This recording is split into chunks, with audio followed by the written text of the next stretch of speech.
Freedom Day marks a very important day in South Africa's history, but most importantly, it marks an important day in our future.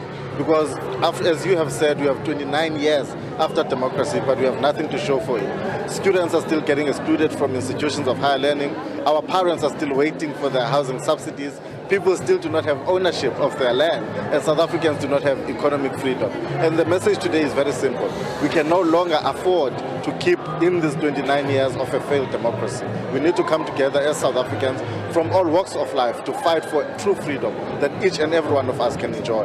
One of the key messages, I suppose, is also getting the youth involved. We often hear about the youth being apathetic to the processes of our democracy. What is the key message there?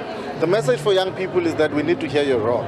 Not only must we hear it in the picket lines when we protest for service delivery, but young people need to actually be heard in the ballot boxes. And the only way that we can do that is if young people actually believe that we can reach the moon by removing the ANC government. Talking about this moon, I think one of the speakers will also be touching on this, what you call the ANC EFF coalition and its proxies threat.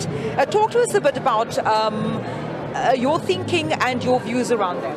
A vote for the EFF is a vote for the ANC, and vice versa, a vote for the ANC is a vote for the EFF.